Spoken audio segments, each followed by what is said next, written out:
बच्चों, आज हम आपको हमारा जो फर्स्ट पेपर है भारतीय दर्शन, उसमें जो हमने वैदिक दर्शन किया, उपनिषद दर्शन किया, उसके बाद आते हैं हम भगवत गीता के ऊपर। भगवत गीता जो है वो भी वास्तव में एक बड़ा ही महत्वपूर्ण दर्शन है जो कि हमें अपने कर्तव्य का ज्ञान करवाती है। गीता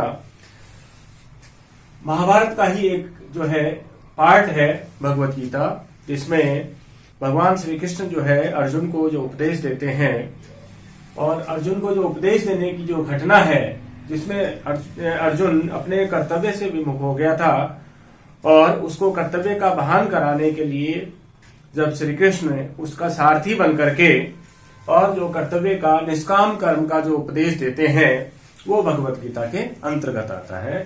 ठीक है ना। तो भगवत गीता जो है वो वास्तव में देखा जाए तो मनुष्य का कर्म का वो जो है प्रदर्शक है, कर्म प्रवर्तक है। कर्म में गति प्रदान करने के लिए गीता बड़ा ही अपना योगदान देती है कि जब मनुष्य कर्तव्य से विमुख हो जाता है तो उसको कर्तव्य की प्रेरणा कैसे उसमें जागृत की जाए, ऐसा प्रेरक दर्शन है भगवत गीता। ठीक है। अब हम चर्चा करेंगे सबसे पहले कि भगवत गीता में योग की बात की गई है। तो योग क्या है कि योग है मनुष्य का ईश्वर के साथ में संयुक्त होना, उसको जो है बांधना, एक प्रकार से उसको ईश्वर के साथ में संयुक्त करके जीव को ईश्वर के साथ में बांधना। तो योग में जो है 3 प्रकार के योग की चर्चा हमें भगवत गीता में मिलती है। पहला है ज्ञान योग। गीता ये कहती है कि जगत में हम देखें तो मनुष्य जो है त्रिगुणात्मक है, क्योंकि जगत की रचना 3 प्रकार के गुण सत्व, रज और तम से हुई है और इन तीनों गुणों का ही अंश जीव के अंदर पाया जाता है। कोई जीव सतोगुण से प्रभावी है, कोई रजोगुण से, कोई तमोगुण से प्रधानता रखता है। ऐसे में हर जीव एक जैसा काम, एक जैसा कर्म नहीं कर सकता। गुणों की प्रधानता के कारण ही उसके जो है कार्यों में विभिन्नता नजर आती है। इसी कारण जिस व्यक्ति में सतोगुण की प्रधानता है, जो सतोगुण प्रभावी है, वो ज्ञान योग को जो है अपना सकते हैं। अर्थात ज्ञान से बढ़कर जगत में कुछ भी नहीं है। ज्ञान मुक्ति दिलाता है। अज्ञान से जब छुटकारा मिल जाए तो जीव अपने आप जो है मोक्ष प्राप्त कर लेता है। तो जो ज्ञान पिपासु हैं, जिनके अंदर सतोगुण की प्रधानता है, ऐसे ज्ञानी पुरुष ज्ञान योग के द्वारा ईश्वर की प्राप्ति कर सकते हैं, अपने दुखों से छुटकारा पा सकते हैं। दूसरा है कर्मयोग। कर्मयोग क्या है कि रजोगुण जो है वो व्यक्ति को कर्मशील बनाता है, कर्मों में प्रवृत्त करता है। ऐसे में जिन व्यक्तियों में रजोगुण की प्रधानता है वो कर्म योग को अपना करके ईश्वर की प्राप्ति कर सकते हैं, भगवत की प्राप्ति कर सकते हैं और जो है मुक्ति के लिए अग्रसर हो सकते हैं। कर्म मार्ग में क्या है कि आप कर्म करते जाइए, अपने समस्त प्रकार के कर्मों को ईश्वर को अर्पित कर दें। भगवान श्री कृष्ण भी यही कहते हैं कि जीव अपने कर्मों को पूरा करो, अर्थात तुम्हारा अधिकार केवल कर्म करने पर है, उसके फल पर अधिकार नहीं है। कर्म करके तुम उसे मुझे समर्पित कर दो और जैसा तुमने कर्म किया है वैसा तुम्हें फल की प्राप्ति हो जाएगी। फलों पर जीव का अधिकार नहीं है, जीव का अधिकार केवल कर्म के ऊपर है। तो जब हम कर्तव्य पथ पर अग्रसर होते हैं और अपने अपने कर्मों को जब संपन्न करते हैं तो अपने आप ही जो है हम मुक्ति की ओर अग्रसर हो जाते हैं। अब बात आती है कि कर्म कैसा हो, तो श्री कृष्ण कहते हैं कि निष्काम कर्म, अर्थात बिना फल की इच्छा के कर्म।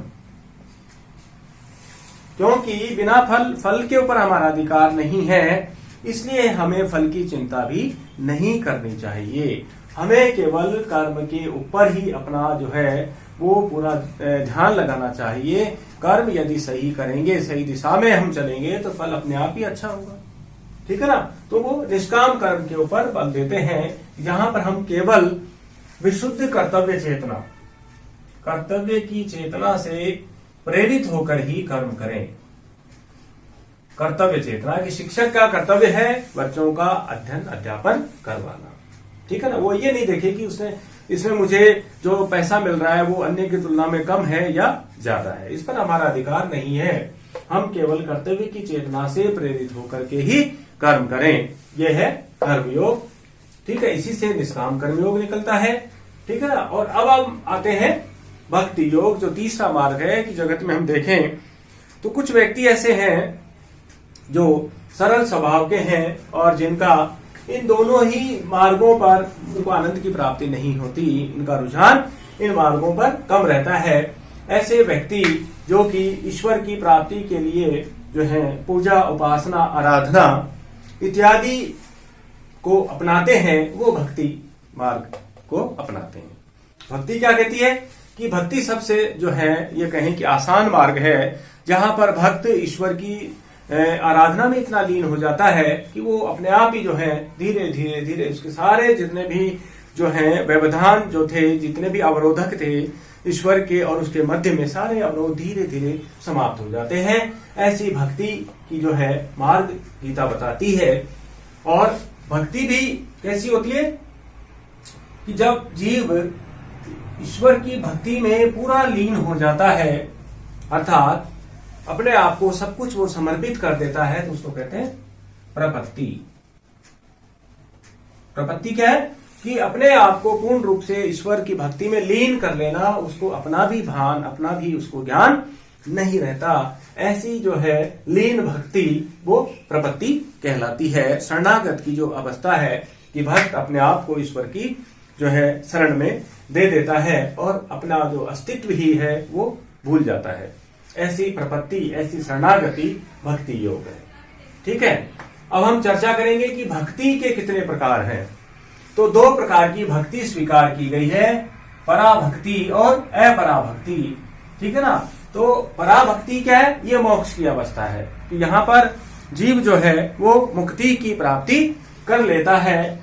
और अपराभक्ति जो है, यहाँ पर जो साधक है वो भक्ति किसी उद्देश्य की प्राप्ति के लिए, किसी आवश्यकता की पूर्ति के लिए वो भक्ति करता है। यहाँ पर उसकी जो है कोई उसकी जो है लोभ रहता है, कोई लालच रहता है ना, कोई इच्छा की पूर्ति के लिए जब भक्ति की जाती है तो उसको कहते हैं अपराभक्ति।